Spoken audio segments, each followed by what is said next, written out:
Well, my diet has been falling apart as I get more stressed out from work, and this cut is slowly turning into a bulk. I believe I am still losing fat, albeit at a slower rate, but if I want to be lean in my goal of 6 months, which is only 3 months away, I need to make some changes.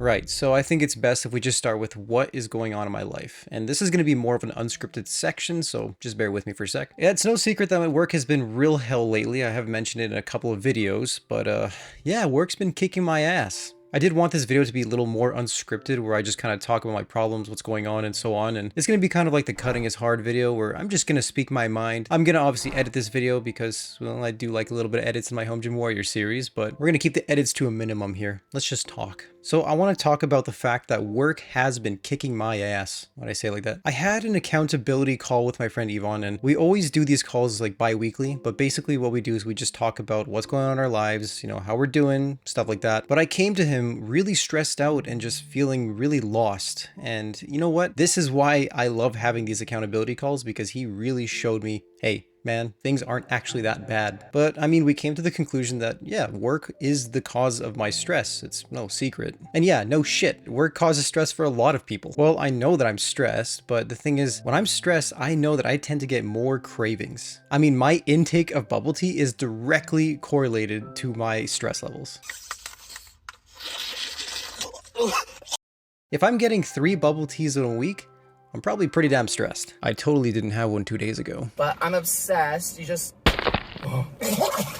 So when you get cravings, how do you satisfy them? You eat garbage. And the thing is, when you're an adult with adult money and adult privileges, well, guess what? I also live pretty close to the city center where there's a lot of yummies nearby. I have like a Tim Hortons within walking distance. I have Starbucks that's not too far off. Bubble tea is only like a 5-minute drive. Give it a couple taps. Dude, help.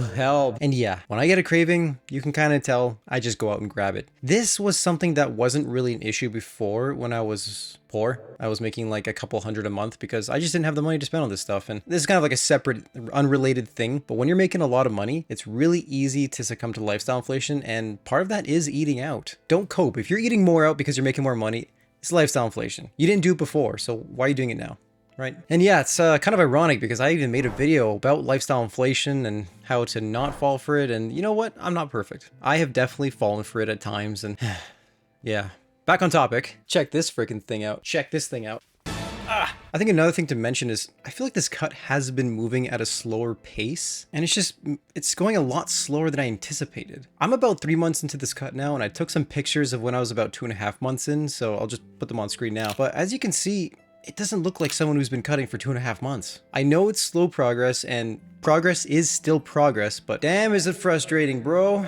It's especially frustrating when you're not seeing the results that you want. I mean, yeah, again, I am losing some weight, and I think even I'm starting to get a little leaner in the face too. I don't know, maybe you can watch a video from 3 months ago and you'll see, but it's frustrating. Because if I'm about halfway through and this is all I've lost, well then I better beef my shit up, or else I'm not gonna lose that much in the full 6 months. But okay. Now that I've kind of explained to you what is going on in my life, now we need to talk about the steps moving forward. I basically need to find a way to reduce my stress so I can reduce my cravings, and then when I reduce my cravings, I can keep my calories and diet in control. And not only does fixing stress help with that, it also helps with mental health. And with mental health, you can make more disciplined choices easier, which it's going to be easier to brush off cravings. I already mentioned in the last Home Gym Warrior series drug edition that I'm taking a supplement called ashwagandha, and yeah, it has been helping with stress, but it's a short-term thing and it's not really gonna fix everything. But with that said, my stress is fairly short-term, as it's just really busy at work, and I know it'll get better in the new year because, in a nutshell, one of my best coworkers is currently on vacation and they're gonna be back in the new year, so life will get a little better then. But holy. So basically the goal is just to survive this next month or so. I mean, by the time this video comes out, the month will be mostly over anyway. But I think the next thing that will help me a lot is a mindset shift. And I talk about mindset shifts a lot because I think they really are valuable. And I'm going to talk about my call again with my friend because this gave me a huge mindset shift when it comes to work and how to just look at things being hard and realize it's a good thing. You kind of need to be challenged at times to know how capable you really are. He basically helped me to reframe that this stressful time will make me stronger. It's a great opportunity for personal growth to prove that I'm more capable than I realize and that I could be in a way worse position. Because I am in a very privileged position. So basically, I was being a bitch. But for real, this new mindset really has helped me to just deal with work being really stressful and to just realize it's not as bad as I think. And on the topic of accountability calls, I just need to do more of them. I'm currently doing one about every 2 to 3 weeks or so, which I feel like is not enough, and I think I need to bump that up to at least every 2 weeks, even weekly if I could. But not just through accountability calls, but just accountability in general, which can be done through these YouTube videos. Me talking to you and just saying, hey, this is what's going on in my life. I'm kind of screwing up. I need you guys to hold me a little bit accountable here. I want to be like a leader, and I want you guys to look at me and just be inspired. And the thing is, it's hard to do that when things aren't going the way you want them to go. But I can't just pretend like I'm perfect. I'm not.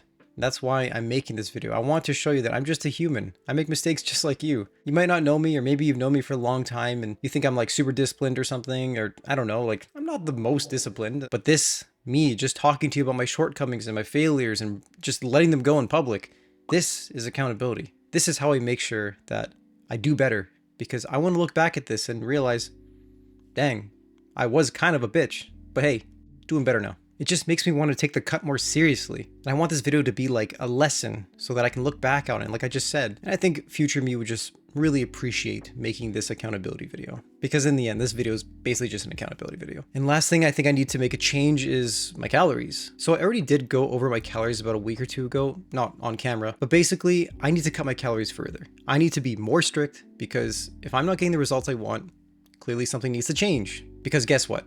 Nothing changes if nothing changes. I believe my calories are a little higher than I think. Like, I think that I'm consuming more than I'm actually tracking, and okay, maybe there's some error there, but that's the thing. You kind of have to work around that, because I was on 2200 and that was not working for me. So I had to bring it back to 2100, cutting a further 100 calories off, so that in the event that I overeat, then I'm going to overeat less. And if I track it wrong, then at least my 100 cut calories will kind of account for that error. I've been doing this for about 2 weeks and the scale has started moving again. But yeah, I think I just need to be more careful, stop eating out as much, and just be really strict on those calories. But basically for a whole month, the scale did not move. I've been stuck at like 161 pounds for so long. I've only lost like 4 pounds on this cut, which for 2 months, I mean, I'm losing an average of like maybe 2 pounds a month, which isn't a whole lot.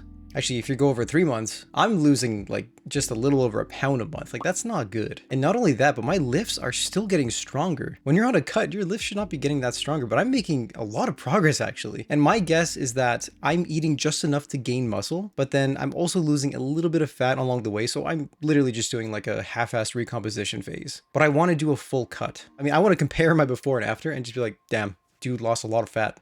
But yeah, plateauing at 161, not a good feeling. And I think tracking calories will just be really important. And of course, I just need to stop eating out as much, because when you eat out, you don't really get the full scoop on the calorie content, especially high sugar and processed foods. You don't actually know if you're eating the right amount of calories. When you're eating single ingredient foods like lentils or eggs or chicken or something like that, it's really easy to track the calories. You just weigh it, maybe account for a little bit of olive oil, whatever you put in there, and there you go. You probably have like a 95% accurate calorie counting just from doing that. But when you're eating out, you could be off by 20%. So let's say you eat like a, I don't know, 1000 calorie dinner. That could actually be 1200 calories, and that extra 200, guess what? You just went from a cut to a maintenance, or worse, even a bulk. And what I mean by that is you're above your maintenance, so you're gaining weight. My guess is that I've been eating out a lot, which means I've been underestimating my outside calories. And of course, you do that enough times, you don't lose the weight. I've just been overeating. It's simple as that. Like, counting calories it's actually really simple. But the thing is that just because something is simple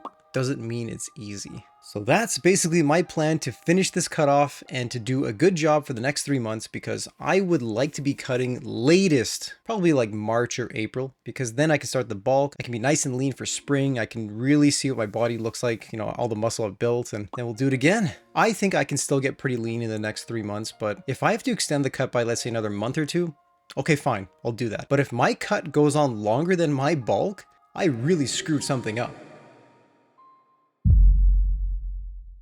Give your meat a good old rub. That's it. Nice and hot. Yeah, boy.